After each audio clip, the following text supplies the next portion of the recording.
It is now finally time to get serious.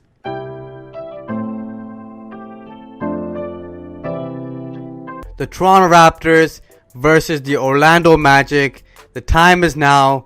Raptors finished the season 58-24. Orlando finished the season 42-40 as the 7th seed, and the Raptors are the 2nd seed. So now's the time to get serious, guys. Just looking at the numbers straight, the Raptors dominate all the offensive categories. They shoot better percentages. They shoot more shots. They hit more threes. They have a better 3-point percentage. But the Orlando Magic have their own strengths. They're defensively great. They have good rebounding. And they're a solid team. Doesn't turn the ball over as much. And they get the same amount of assists as the Raptors. But if you're looking at the post-trade deadline Raptors, the stats don't even compare offensively. Raptors score the basketball even higher at 115.5 points per game.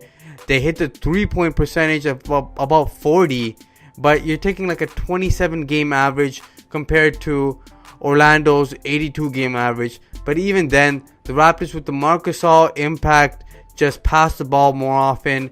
They get more assists. They hit the 3-pointer better. They don't get to the line as much, which makes sense since they hit more threes and they take more threes. But offensively, they're much better. Rebounding wise, they're a little better with Marc Gasol, but not much. Just a little minor upgrade there. Otherwise, both teams match up well, and it's going to be a tough series. The Raptors were asked, Kyle Lowry was asked, Nick Nurse was asked, Pascal Siakam was asked, what's the main thing that sticks out when you look at the Orlando Magic? And they all said the same thing: length.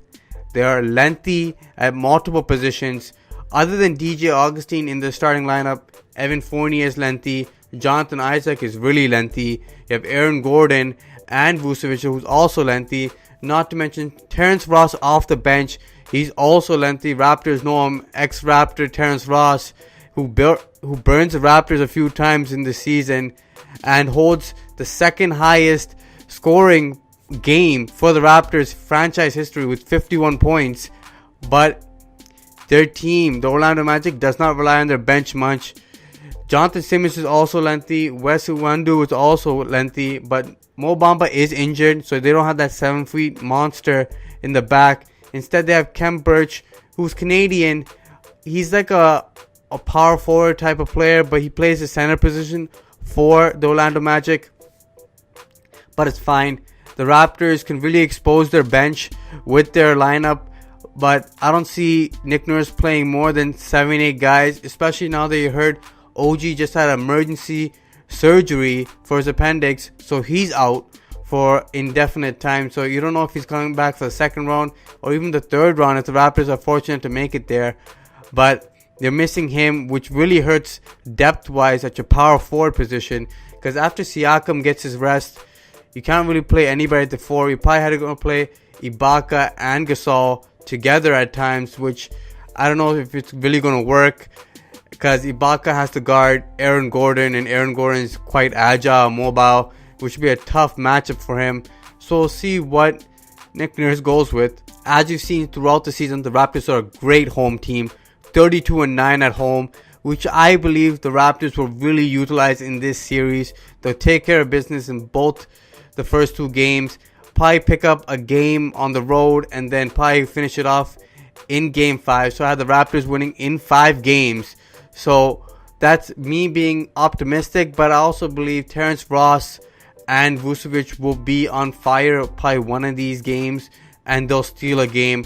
But honestly, I see the Raptors taking care of business with a gentleman's sweep, a 5-game series, as the Raptors should take care of business against the first round opponent in the Orlando Magic. Orlando did a great job getting into the playoffs. Steve Clifford has done a great job getting this team to buy in defensively, which is his strength, and they've been doing that. Opponents' points per game is about 5th for the Orlando Magic, which is their strong suit. But even then, I still don't believe they have the offensive power what the Raptors have. If you look at the numbers right here, Raptors are 8th in the league in points per game compared to Orlando's 24th, which is too low, I believe, for a playoff team, because the Raptors can score with the best of them.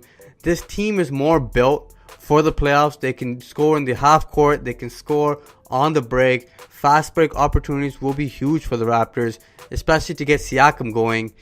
And Siakam, the X factor of the series, really struggles against Jonathan Isaac. Just looking at the numbers against the Orlando Magic this season, the Raptors split the series 2-2, but Orlando did beat the Raptors when the Raptors did not have either Kawhi in one game and Kyle Lowry in one game.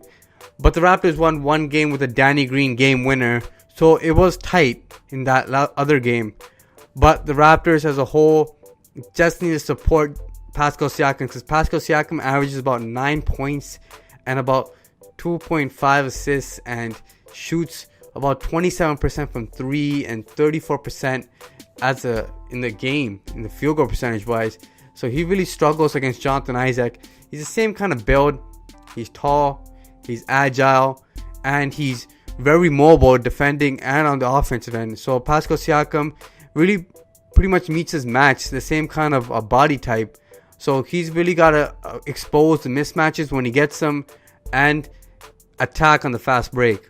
One of Kawhi Leonard's worst points per game averages are against the Orlando Magic. He averages about 18 points per game against the Magic, which is quite low for a guy of his caliber. But I still believe the rest of the team can support Kawhi Leonard. I expect Serge Ibaka and Marc Gasol to really chip in this series, because they got to beat him up down low. You can't have Vucevic deal damage all game long. Marc Gasol does a great job defending Vucevic, which is great for the Raptors because he can really bang in the post, the grit and grind style that he picked up in Memphis. Ibaka's got to take advantage of Khem Birch and whoever's on that second line. Ibaka is way better than anybody on their bench, and he should take advantage. I believe Vucevic can be taken care of by Marc Gasol's defense, and also Ibaka, if Ibaka is not on Vucevic as much, because you've seen what Vucevic has done to Ibaka. He's just torched him. But Marc Gasol is able to beat up Vucevic in the post and bang in the post, so it's fine. He's got that grit and grind mentality, so he's used to a little beating up and physicality in the post. But when Ibaka gets matched up with Vucevic, it's going to be bad news for the Raptors as he struggles against Vucevic in space. But Ibaka is going to be matched up with their bench unit, with Khem Birch and them. And Ibaka's got to take advantage and just slam it on them. Take it to the post and hit that mid-range jumper when you got it. They're probably going to expose Ibaka's three-point shooting problems. But I believe Nick Nurse has adjusted and would make adjustments throughout the series and find out ways to get Ibaka in good positions for him to score. Van Vliet is the best guard off the bench. So the Raptors have the two best players coming off the bench, I believe. And Terrence Ross is probably the third best player off the bench for either side. But as a team, the Raptors got to stay collected, score efficiently, and defend. They cannot let the Magic slam them on the boards. There's too much length. Everybody's got to box out and get on to the offensive end quickly. Attack on the fast break. Don't let them set up their defense. And that'll be the key for the Raptors in this series. Otherwise, I think the Raptors have a great chance of winning this series. A 5-game series for the Raptors, I believe. Raptors got to take care of business at home. Game 1 tomorrow on Saturday at 5 p.m. Eastern. Be there, Raptor fans. Let's support them at Jurassic Park and support them in the stadium. Let's get it, guys. Game 1, baby. Peace. Make sure you guys like, share, and subscribe to the Raptors Wrap Up. Smash that like button, guys. Until next time. Deuces.